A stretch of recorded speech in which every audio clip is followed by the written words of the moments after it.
versículos 6 a 7. Deuteronômio, capítulo 6, versículos 6, 7, nos diz assim: que todas essas palavras que hoje lhe ordeno estejam em seu coração. Ensine-as com persistência a seus filhos. Converse sobre elas quando estiver sentado em casa, quando estiver andando pelo caminho, quando se deitar e quando se levantar. Nós saímos de uma conferência maravilhosa. E vocês nos ouviram falar da expectativa que estava no nosso coração, do que o Senhor iria fazer no nosso meio. E vocês têm nos ouvido falar a respeito de atmosfera. Quem esteve aqui no Hope está entendendo muito bem quando a gente traz essa questão da atmosfera. Quando todos nós chegamos num ambiente com a mesma postura, querendo experimentar mais do Senhor. E aí, pensando em tudo que nós vivemos, pensando na expectativa que eu e você chegamos aqui, e eu acredito que você foi correspondido, porque eu fui muito correspondida na minha expectativa. Eu quero falar um pouquinho nessa noite com vocês a respeito do poder sobrenatural, que é algo que nós estamos insistindo muito. Eu e você precisamos desse lugar.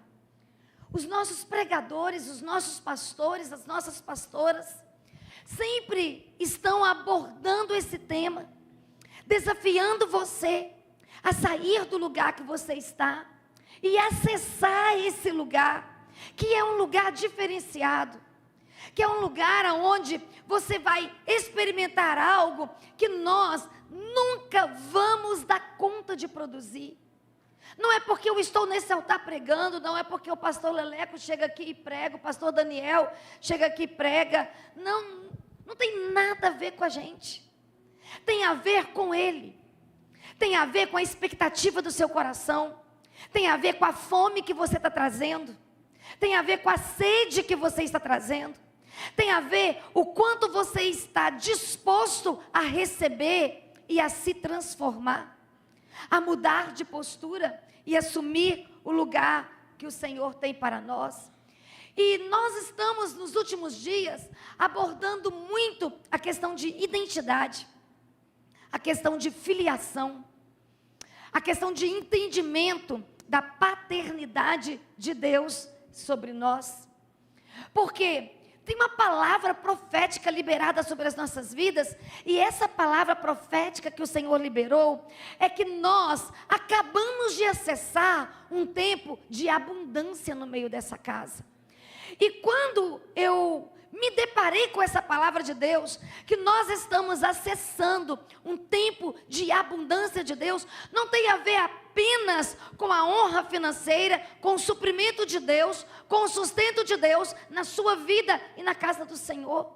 Tem a ver com a presença de Deus manifesta no nosso meio.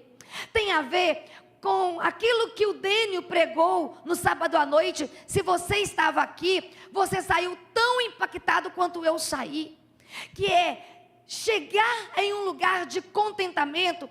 Nós temos repetido muito que o satisfeito vai selecionar, que todas as vezes que você estiver satisfeito, você vai selecionar com quem você vai andar, você vai selecionar a conversa que você vai ter, você vai selecionar as amizades que você vai trazer para perto do seu coração, porque haverá uma plena satisfação, e essa satisfação não tem a ver com o que você tem, e nem tem a ver com o que você é, tem a ver com o que Deus é na sua vida, como Deus está manifestando, como Deus está revelando, e como Deus está agindo. E aí vocês sempre sabem muito bem que a ceia é um tempo muito pastoral, é um tempo que eu quero trazer algo pastoral para o seu coração. E o que está no meu coração nessa noite é falar a respeito da presença. Porque o Pai, Ele ensina com a presença. O texto de Deuteronômio vem trazendo para nós que é necessário instrução. Instrução quando estiver andando pelo caminho. Instrução quando estiver sentado à mesa. Instrução quando estiver simplesmente num ambiente, vamos dizer assim, formal ou informal. A questão é que o texto vem desafiando que a presença traz ensinamentos profundos, nos quais, de outra forma, nós não vamos obter. Mas nem todos nós aqui tivemos condições favoráveis de paternidade conosco. Nem todos nós aqui tivemos pais com esse valor de instrução, com esse valor de investimento espiritual, que mais do que pagar a nossa escola, mais do que colocar sapato no nosso pé, ou comida na nossa mesa, foi investir o seu tempo. Investir o seu tempo falando de valores, falando de princípios, nos ensinando o altar do Senhor, nos ensinando a amar o Senhor, amar a sua palavra e buscando a sua presença. Eu nem vou pedir você para levantar a mão, porque talvez você vai ficar constrangido. Mas pela minha experiência, uma boa parte de vocês que estão sentados nessa cadeira tiveram pais bons que colocaram comida na mesa, que mandaram vocês para a escola, que levaram vocês para os médicos, mas não gastaram tempo orando com vocês, falando de valores, falando de princípios e ensinando quais decisões e como vocês deveriam caminhar. E aí surge algo que nós vamos precisar despertar. Se a família biológica falha, a família espiritual precisa suprir essa falha. Se a família biológica não te encaminhou para esse lugar de profunda intimidade com o Senhor, então a família espiritual vai precisar ensinar. Eu tenho uma cena na minha cabeça de quando o Abel tinha mais ou menos uns 3 para 4 anos, ele era bem pequenininho, e uma pessoa que ele gostava muito foi sequestrada. E ele começou a perceber toda a tensão que estava em torno de nós, por causa do sequestro daquela pessoa que ele tanto gostava. Era uma pessoa significativa para ele. Mesmo ele sendo pequenininho, ele entendeu que havia um perigo, havia um desconforto. E nós naquela correria para assistir a família, para orar ao Senhor, pedindo ao Senhor livramento, eu saio, quando eu volto para casa, o Abner está de joelhos no lugar que era o meu lugar de intercessão. E aí quando eu chego em casa e vejo ele pequenininho, um toquinho de menino, de joelhos lá naquele lugar que ele sempre me via orando, clamando e buscando o Senhor, eu perguntei para ele: filho, o que você está fazendo aí? Ele: orando pelo André. Porque ele sabia que havia um perigo, ele sabia que havia uma dificuldade, mas ele tinha ensinamento. Ele assistia, que nos momentos de angústia, que nos momentos de lutas, era para lá que eu corria. Era para aquele lugar que eu dobrava meus joelhos, e ele sabia, então ali é o endereço de resposta de Deus. Então, se os nossos pais biológicos falharam, nós precisamos, como família espiritual, suprir essa falha. E nós estamos insistindo com vocês diariamente. Não dá para sermos religiosos, não damos para sermos aqueles que simplesmente gostam de ir ao templo. Nós precisamos acessar o coração de Deus. Nós precisamos trazer Deus para esse lugar.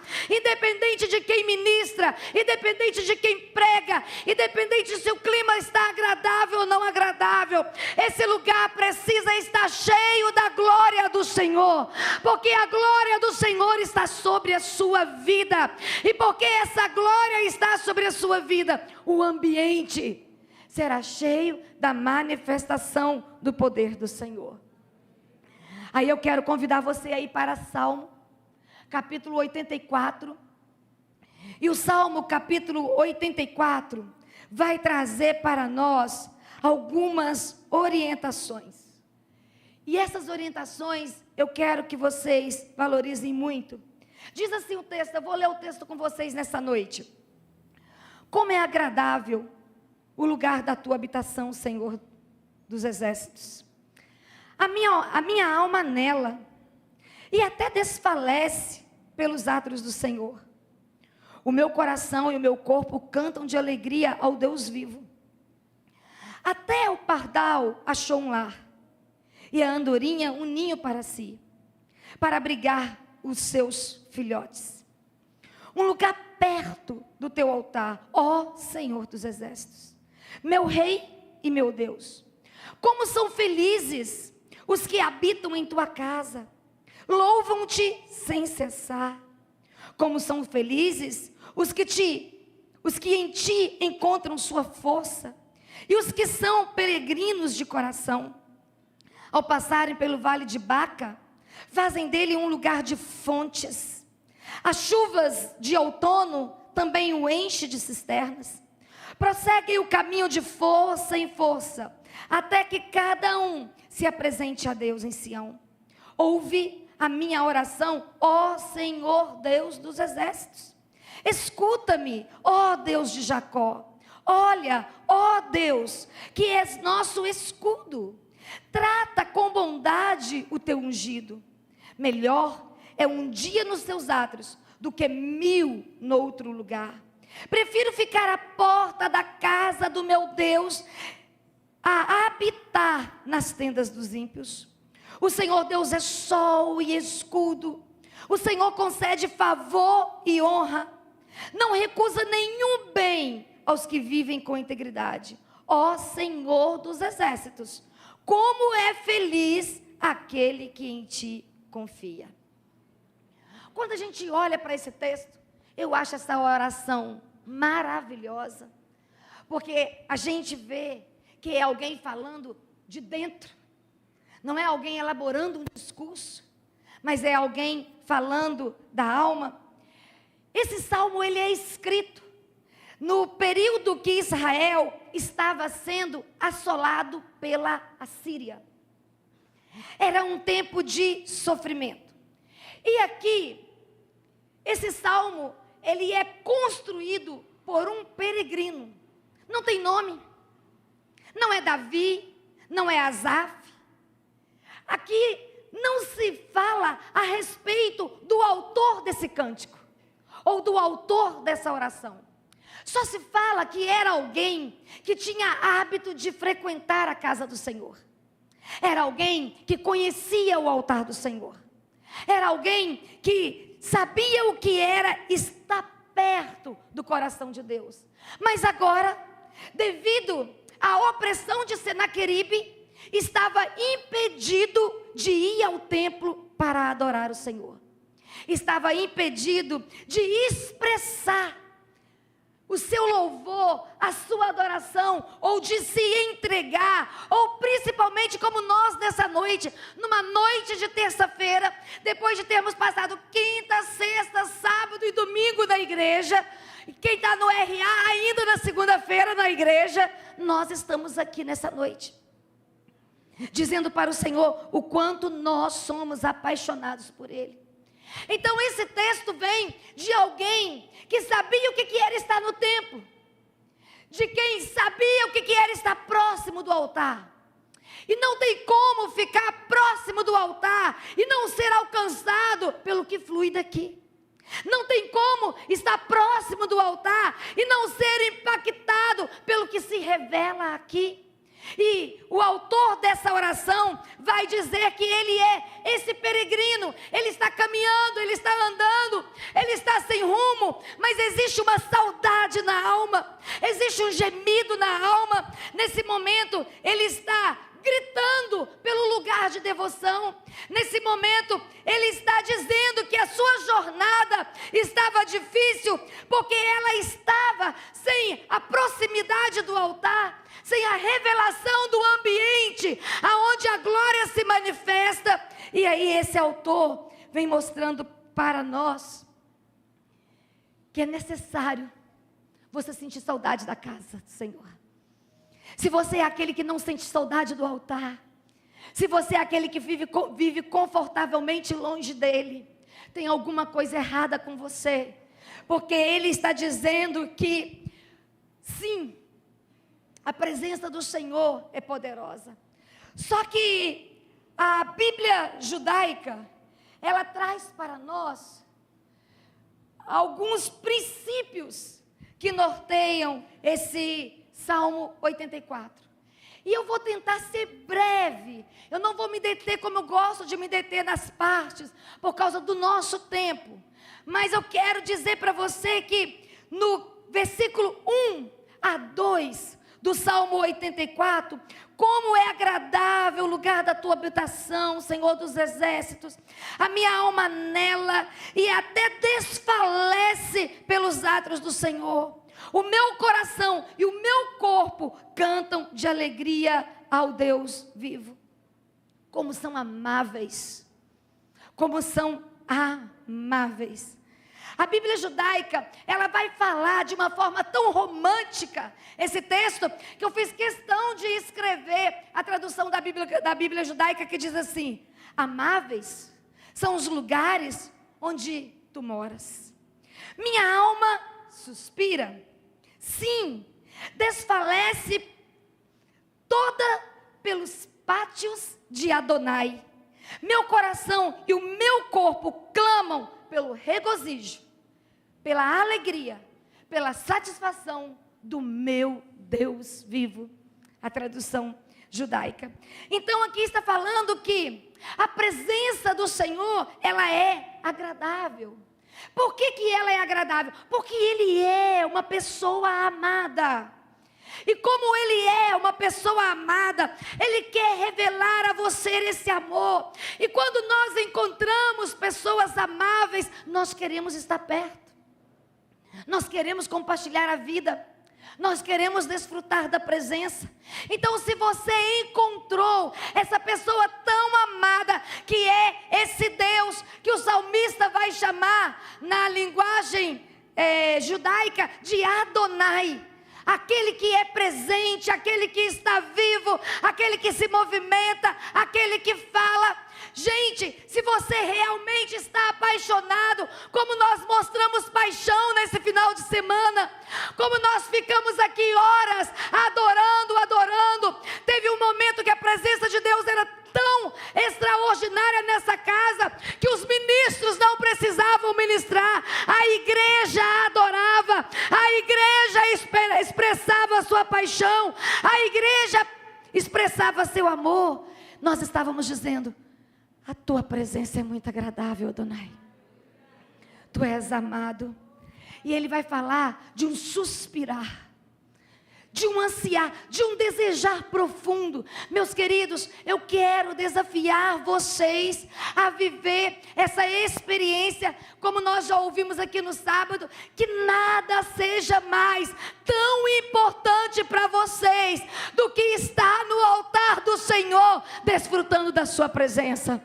Que tudo passe a ser secundário na sua vida, porque o Espírito de Deus te encheu, e durante o dia, durante a tarde, você vai suspirar pela sua presença, porque Ele é agradável ao seu coração, e você ama desfrutar da sua companhia.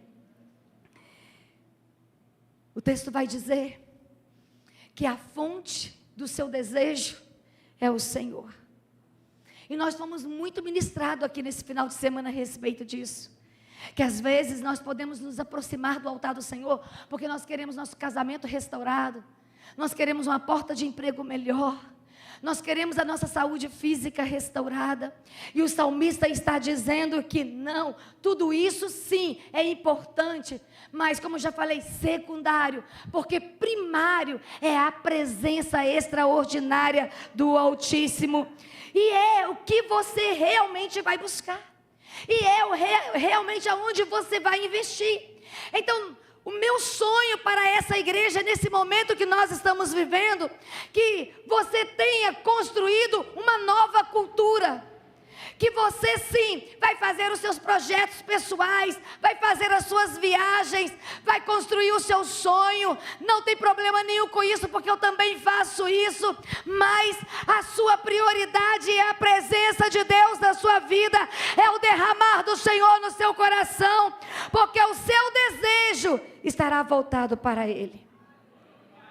O que Abacuque vai dizer assim: olha, a minha paixão por ti é tão grande, que a figueira pode negar o seu fruto, ela pode não florescer, ela pode não produzir, mas eu ainda vou me alegrar no Senhor, porque a minha alegria não é porque a figueira produziu, a minha alegria não é porque a porta abriu, a minha alegria não é porque a bênção chegou, a minha alegria é porque o Altíssimo habita em mim, a minha alegria é porque a autoridade do Senhor sempre está me completando.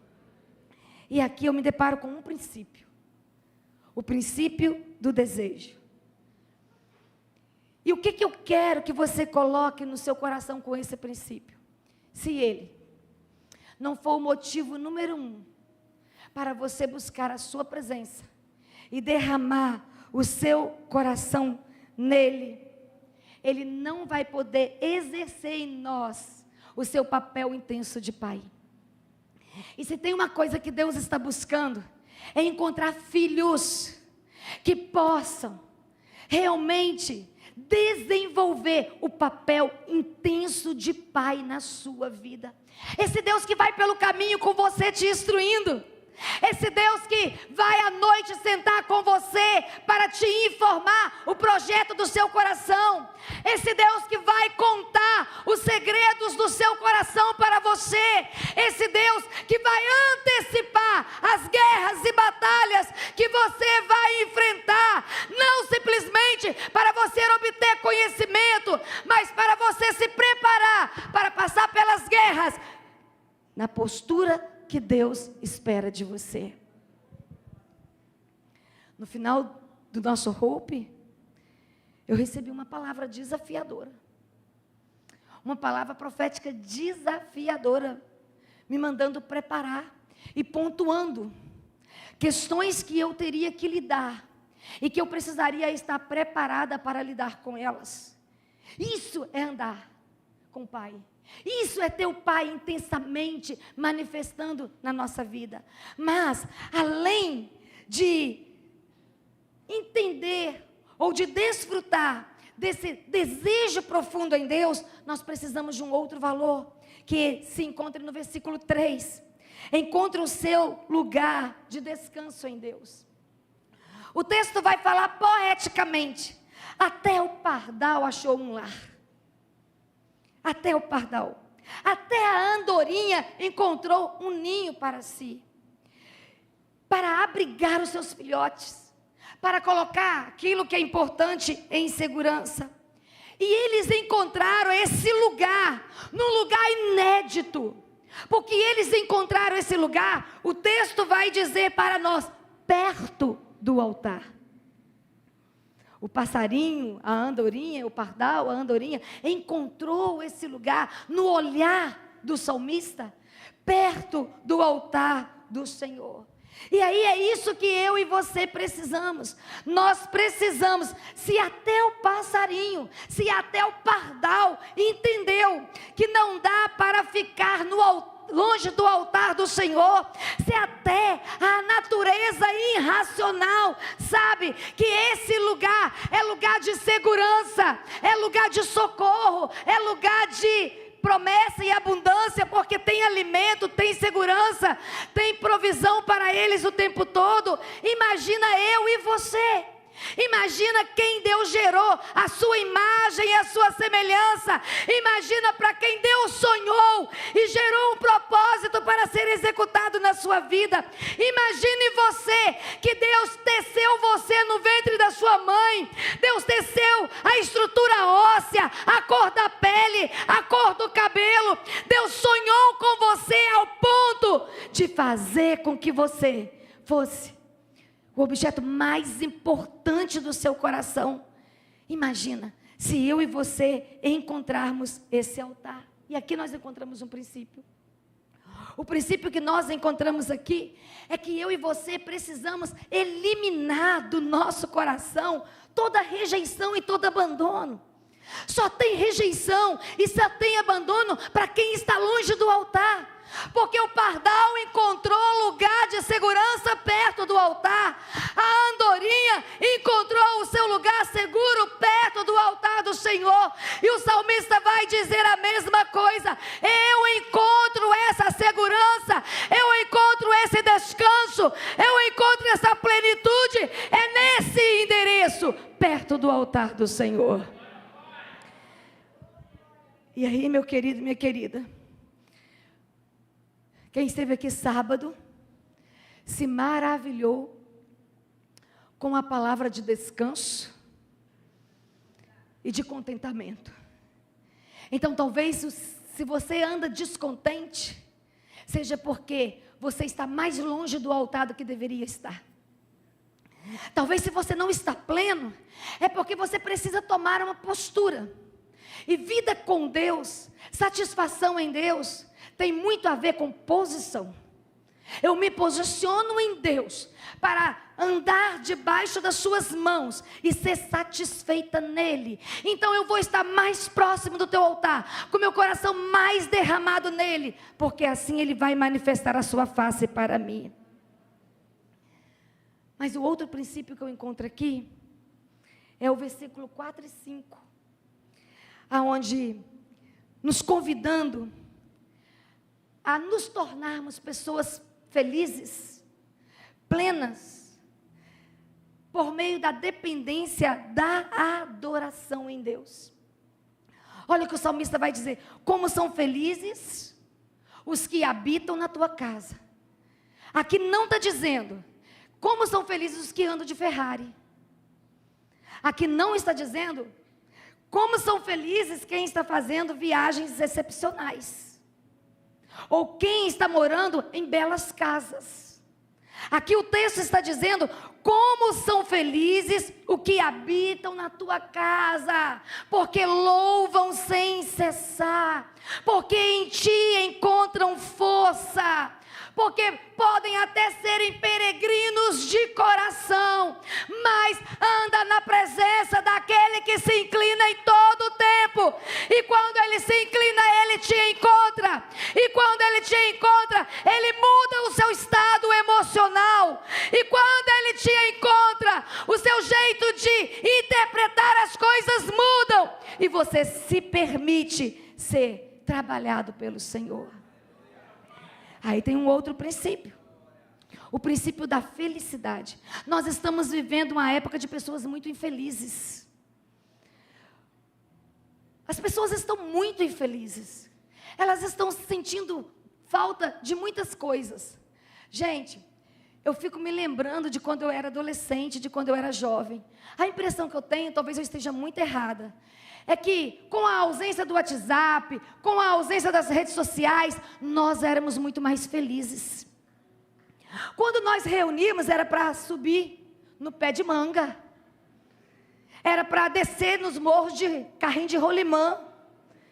E se não tivesse um carrinho de rolimã, era pegar uma folha de bananeira que servia, uma folha de coco também servia.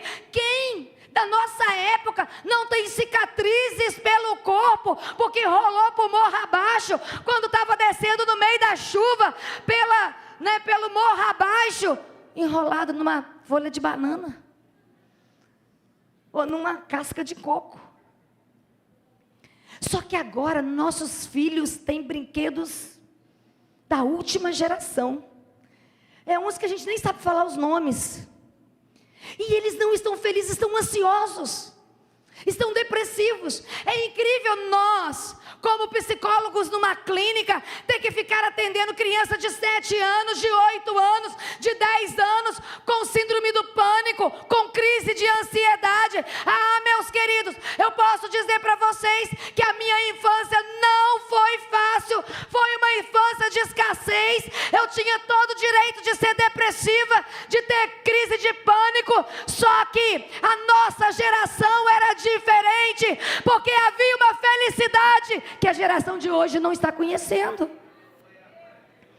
E aí o salmista vai dizer: se você traz a sua casinha para perto do altar do Senhor, se você traz a sua moradia para perto da presença do Senhor, você vai parar de murmurar, você vai parar de reclamar, você vai começar a dar graças por tudo, e o seu rosto vai modificar, as pessoas vão querer estar perto de você, e a felicidade vai habitar na sua vida e na sua casa. Então eu e você precisamos disso. Aleluia. E essa felicidade é devido dependência de adoração. Eu não quero viver uma manhã de domingo como nós vivemos esse final de semana, só porque o Shalom estava aqui, só porque o F-Hop estava aqui. Eu não quero viver uma manhã de adoração, todo mundo feliz, celebrando o Senhor, contemplando o Senhor, porque os nossos amados irmãos que admiramos, por isso eles estavam aqui, estavam nesse altar ministrando. Eu quero que você chegue para essa casa com um sentimento de adoração, porque aquele dia você teve um dia difícil, mas o Senhor te sustentou. Você está com problema na família, mas Ele é a resposta para você. Você está enfrentando enfermidade, mas Ele é o bálsamo que recai sobre a sua cabeça. E quando ela recai sobre a cabeça, ela alivia a dor e ela cura, para que o nome dele seja glorificado. A felicidade pela dependência dele. Então, 24 vezes 7, eu e você, entendendo que a adoração precisa fazer parte das nossas vidas, mas desfrute do consolo do Senhor em dias difíceis. Vamos para o versículo 6 e o versículo 7. Ao passarem pelo vale de Baca, fazem dele um lugar de fontes. As chuvas de outono também o enchem de cisternas. Prossegue o caminho de força em força, até que cada um se apresente a Deus em Sião. Esse termo, vale de Baca, é uma figura de linguagem. E aqui, essa figura de linguagem está sendo utilizada para dizer: ainda que você esteja passando por um vale de lágrimas, ainda que você esteja passando por um tempo de sofrimento, ainda que você esteja enfrentando dores, ainda que você esteja enfrentando tristeza, prova. De vez em quando a gente fala assim: estou na prova, estou superando, estou na luta, estou na guerra, estou na batalha. Ele vai dizer o seguinte: ainda que você esteja passando por esse lugar, que representa tristeza, que representa batalha, que representa dor, que representa humilhação ou afronta, com tudo isso, a chuva do Senhor estará sendo derramada sobre você. E não é uma chuva que cai e escorre, mas é uma chuva que cai e faz cisternas, ou quer dizer, retém a chuva, retém o sustento, retém a provisão. Ela vem, ela cai, ela é derramada, mas ela permanece para te sustentar no tempo de sequidão. Davi, em um momento significativo da sua história, ele vai dizer que Deus se manifestou como uma grande enchente, que passou pelo vale, arrancando tudo do lugar. Arrancava pedras, arrancava tocos, tirava tudo do lugar, mostrando que era poderoso em ação. Aqui o salmista, também de uma forma poética, está dizendo: olha, se eu estiver passando por um vale muito seco, se a terra, que nem Abacuque disse, se a terra estiver negando a sua bênção na minha vida, se esse tempo é de dor e choro, ele será como chuva abundante sobre mim. E ele não só cairá, mas será retido aquilo que ele derramar. E quando nós retemos aquilo que ele derrama, nós somos fortalecidos, nós somos encorajados, nós avançamos, nós somos impactados, mas também nós somos transformados. Eu não quero que o Hope seja apenas uma conferência. Eu não quero que a presença que nós desfrutamos aqui seja apenas um encontro de final de semana. Mas eu quero que essa chuva caia e seja retida nesse lugar. No próximo domingo, quando vocês chegarem aqui para adorar o Senhor, a chuva que foi derramada sobre nós, a unção que foi derramada sobre nós, o sustento que veio sobre nós, estará permanente nesse lugar. Você vai chegar aqui e você vai ser alimentado, você vai chegar aqui e você vai ser fortalecido, você vai chegar aqui e você vai ser encorajado, e você vai voltar com força e alegria para responder os desafios que você tem que enfrentar no outro dia.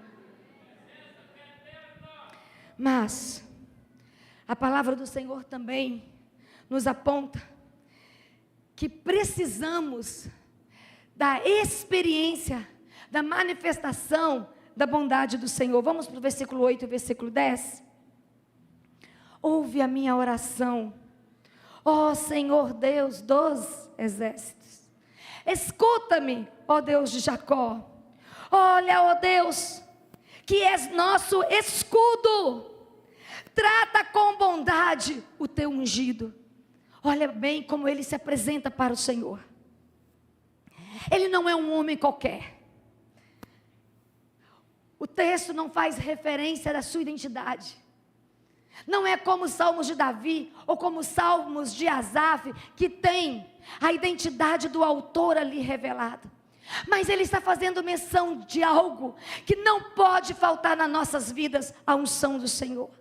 Ele está dizendo, ouve a oração do teu ungido. É alguém que carregava óleo sobre a sua cabeça. Era alguém que carregava bálsamo sobre a sua vida. E é isso que essa igreja precisa. Essa igreja precisa de, quando chegar no altar do Senhor, ou quando chegar na mesa do Senhor, dizer, Deus, há um clamor que vai sair do meu coração. Não é o pastor Leleco, não é o pastor Daniel, nem o pastor Alexandre, nem o pastor Wesley, mas é o ungido do Senhor, é a ungida do Senhor, porque o óleo do Senhor foi derramado sobre a minha vida. É nessa autoridade que eu me achego. Eu não sou Asaf, eu não sou Davi, mas eu sou ungido. Você vai precisar vestir essa identidade. É isso que eu e você precisamos. Nós somos ungidos do Senhor. E eu estou repetindo todas as vezes, o ungido tem identidade restaurada. O ungido não anda no campo da orfandade.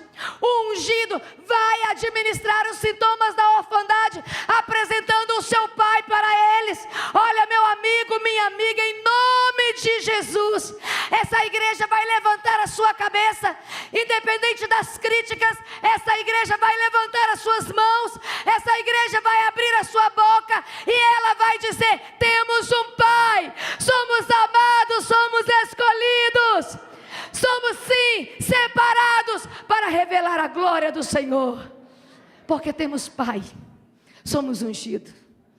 Essa igreja está debaixo de unção, essa igreja está debaixo de promessa de unção, mas tem algo inegociável para viver tudo isso. Vamos para o versículo 11. O Senhor Deus é sol e escudo. O Senhor concede favor e honra. Não recusa nenhum bem aos que vivem como? Os que vivem como?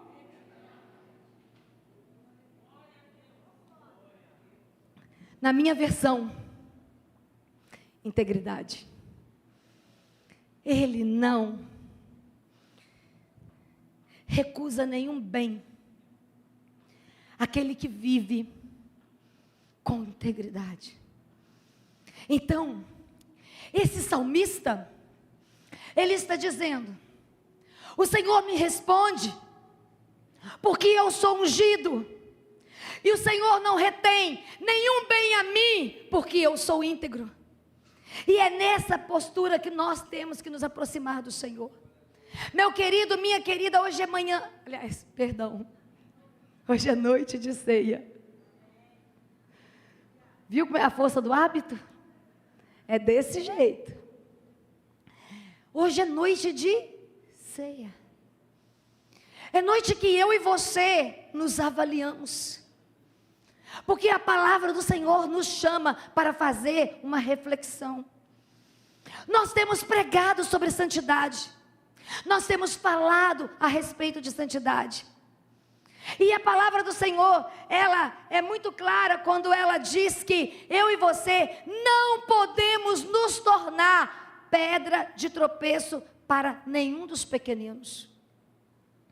E quando eu e você estamos nesse lugar de santidade, e quando eu e você estamos nesse lugar de integridade, e nós não revelamos essa autoridade ao mundo, nós estamos em pecado. Porque eu e você, como igreja, nós precisamos apresentar para Deus a unção que carregamos. Mas nós precisamos apresentar para Ele a vida reta, a vida inteira que nós temos diante dEle. E a noite de ceia é um momento para isso. E nós não vamos chegar aonde nós queremos chegar se essa santidade ela for negociada, relativizada. Então, existe algum preço que nós temos que pagar. Eu já contei para vocês diversas vezes a experiência que eu tive com meu filho quando ele tinha seus 12, 13 anos. O meu filho, quando ele tinha seus 12, 13 anos, a febre dos adolescentes ficarem colocando brinco, ele chega para mim e diz assim: mamãe, eu quero colocar brinco. Olha bem, todos os meus amigos usam brinco, eu quero usar brinco. Eu virei para ele e falei assim: meu filho, a nossa família é a família que está levantando o nome do Senhor no meio de toda a nossa casa. Está todo mundo olhando para nós. Se nós não apresentarmos o Senhor de forma que precisa ser apresentada, nós vamos fazer um monte de gente tropeçar atrás de nós. E perguntei para ele: quem são os seus pequeninos? É lógico que ele citou quem? Os amiguinhos da escola, que estava todo mundo de brinco. Eu falei com ele: não. Os seus pequeninos não são esses. Os seus pequeninos são os seus avós. Os seus pequeninos são os seus tios. Então vamos fazer o seguinte: se você for até os seus avós e falar para eles que você quer usar brinco, e se isso não escandalizar eles, eu levo você para furar a sua orelha e colocar brinco. Porque eu não tenho problema nenhum com isso. Eu conheço gente de brinco que é muito usada por Deus. Mas nós estamos pregando uma mensagem. Nós estamos revelando um testemunho. E antes de ganhar qualquer pessoa lá fora, é os da nossa casa que nós temos que ganhar. É o da nossa casa que nós temos que restaurar. E aí a gente veio. E ele veio com um amiguinho, o amiguinho estava usando brinco e tudo mais, e todo tranquilo, e todo feliz. E ele chega para o meu pai. Pensa num homem rústico. Muito rústico. E aí, ele chega para o meu pai e fala assim: vô, quero te perguntar uma coisa. Aí o meu pai: pode perguntar, meu filho. Eu quero usar brinco.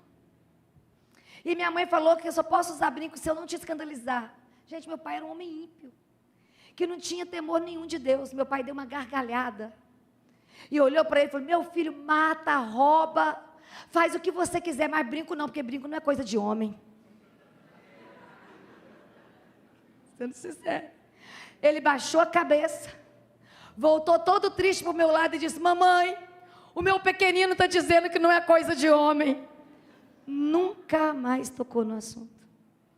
Nunca mais tocou no assunto. Está com 30 anos. Nunca mais tocou no assunto. Integridade não é um discurso. Integridade é uma posição. Integridade é uma mensagem que você precisa passar para quem está te lendo. Integridade é apresentar a Deus para as pessoas de forma que elas não poderão questionar o Senhor. Então, nós não somos uma igreja de movimento como alguns dizem por aí. Nós somos uma igreja que nos reunimos sim para buscar o poder de Deus manifesto no nosso meio. Nós nos reunimos sim para atrair a glória do Senhor para cá, mas nós não vamos negar a santidade desse altar. E aquele que quebra a santidade desse altar vai ter que responder a Deus. Aquele que quebra a integridade desse altar vai ter que prestar conta para Deus. Aquele que quebra a integridade desse altar vai ter que lidar com as consequências dessa irresponsabilidade. Porque eu estou dizendo para vocês, como pastora dessa igreja, nós amamos o Senhor, mas jamais vamos negociar a integridade que a palavra nos requer.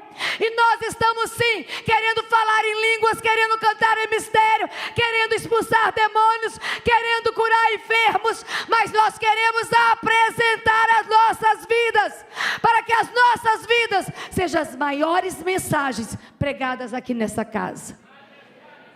Então não dá para fingir que é crente. Tem que ser homem ou mulher de Deus. Não dá para fingir que ama o Senhor. Tem que fazer do altar do Senhor a sua moradia. Não dá simplesmente para dizer que, é porque eu amo, eu tolero. Eu vou dizer para vocês algo que eu já falei uns 4 anos atrás e tenho repetido tudo, sempre. O que uma geração tolera, a outra pratica. E nós queremos que essa igreja viva a santidade e o poder de Deus. Então nós não vamos fechar os olhos. É lógico que não tem nessa questão de excluir. Nós não somos uma igreja excludente. Nós somos uma igreja que ama, nós somos uma igreja que acolhe, nós somos uma igreja que cuida, nós somos uma igreja que consola, nós somos uma igreja que serve. Mas nós não vamos negociar a integridade. Vocês estão me entendendo, igreja? Então não pense que quando alguém escandaliza o nome do Senhor nesse altar, é porque a mensagem não está sendo pregada, os princípios não estão sendo ensinados, ou porque está faltando generosidade, ou porque está faltando amor. Isso não falta da nossa parte. Mas se tem uma coisa que eu não vou tolerar, é o pecado. Quando somos conhecedores dele, nós nos posicionamos como temos que nos posicionar. Porque para nós, o evangelho não é autopromoção. Você conhece uma meia dúzia aí, que tem usado o evangelho para autopromoção. Você conhece uma meia dúzia aí, que tem usado do reino de Deus, por uma disputa orgulhosa e vaidosa. Nós não. Tem 14 anos que eu estou pregando nesse altar. Tem 14 anos que vocês estão me ouvindo falar de experiência íntima. Tem 14 anos que vocês estão me ouvindo falar de santidade. Tem 14 anos que nós estamos nos esforçando para crescer, mas não crescer a todo custo. Nós queremos crescer de forma madura, de forma autêntica, de forma que atrai a glória do Senhor. Porque quando você levantar as suas mãos e quando você sair dessa cadeira para pegar o pão e o cálice, você está vivendo em aliança. Você está vivendo em intimidade. E você está vivendo em comunhão. Então, essa palavra é uma palavra pastoral. Essa palavra talvez seja uma palavra que doa os seus ouvidos, mas esse é o meu papel. Não é papel do Leleco subir aqui para corrigir vocês. Não é papel do Daniel subir aqui para corrigir vocês. Mas esse é meu papel. Esse é o meu papel de dizer para vocês, nós estamos sim, muito comprometidos com esse altar e com essa mensagem. E nós estamos dizendo para vocês algo que é muito importante. Nós queremos, tanto a extensão do Santa Terezinha, do Marambaia, de Itamuri, tanto a Igreja Central, nós queremos homens e mulheres cheios do Espírito. Nós queremos homens e mulheres que não negociam a verdade. Nós queremos homens e mulheres que realmente sejam encontrados íntegros diante do Senhor. Porque obediência parcial é desobediência. É desobediência. Obediência parcial é desobediência. E eu tomei uma decisão no meu coração, irmãos. Eu ando em honra e eu ando em obediência. Eu não quero saber se o que o meu bispo diz é certo ou errado. Eu não quero saber se o meu bispo diz eu concordo ou não concordo com ele. Se ele não estiver ferindo a palavra. Eu quero honrar pessoas para adorar o meu Deus e atrair as bênçãos do Senhor sobre a minha vida. Porque nós não atraímos bênção de homens, nós atraímos a bênção do Senhor. Então nessa noite de ceia, que é uma noite que eu estou dizendo você, a sua história também talvez não seja tão conhecida como desse salmista, porque não sabemos quem ele é, não sabemos o que ele fazia. Nós só sabemos de uma coisa: ele teve um encontro, e o seu encontro fez ele entender que o altar é inegociável, que o Senhor é prioridade, que a integridade é a vestimenta de quem fala, de quem adora, de quem prega o nome do Senhor. A integridade não é um desafio, é uma obrigação. Eu tenho a responsabilidade de ser íntegra diante do Senhor, diante dos homens, porque eu estou representando Ele aqui nesse altar. Você que está sentado nessa cadeira, você tem opção. Você que está sentado aí nessa cadeira, você pode decidir ser ou não ser íntegro. Eu não tenho opção. Eu tenho que ser íntegra. Porque eu estou representando o Senhor aqui para vocês. Eu estou dizendo para vocês que eu estou carregando a glória dEle. Eu estou dizendo para vocês que eu estou carregando a revelação dEle. Eu estou dizendo para vocês que o poder dEle está sobre meus ombros. Eu estou dizendo para vocês que eu tenho intimidade com Ele. Eu estou dizendo para vocês que a palavra que eu prego, eu tenho responsabilidade com ela diante do Senhor. Então, como pastora dessa igreja, eu quero dizer para vocês que nós lamentamos quando o altar do Senhor é negligenciado. O que eu quero dizer para vocês como pastora dessa igreja, que nós reprovamos quando o altar dessa igreja é profanado. Porque quem quer profanar esse altar tem que fazer a escolha de não estar nele. Se eu não quero ser íntegra, se eu não quero ser santa, se eu não quero realmente apresentar a minha vida diante de Deus, diante dos homens e diante dos demônios, que esse altar não seja o lugar que eu ocupe. Mas se esse altar é o lugar que eu ocupo, eu não posso profaná-lo. Porque a palavra do Senhor vai dizer, é anátema. É anátema. E não é a pastora Rosângela que está dizendo, é a palavra do Senhor que diz.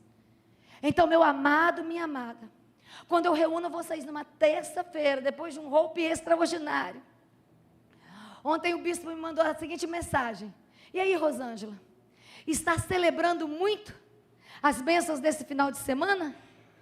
Eu falei para ele, foi maravilhoso, foi sensacional, foi extraordinário. Para mim foi, não sei para você, mas é o sentimento que eu estou carregando. Mas apesar de tudo que vivemos, de toda graça, toda glória, toda manifestação do Senhor, eu preciso dizer para vocês, esse altar é santo, e o convite do Pai é para que eu seja santo. Então eu quero fazer um momento nesse momento, um momento profético nesse momento. Eu quero chamar nossos pastores.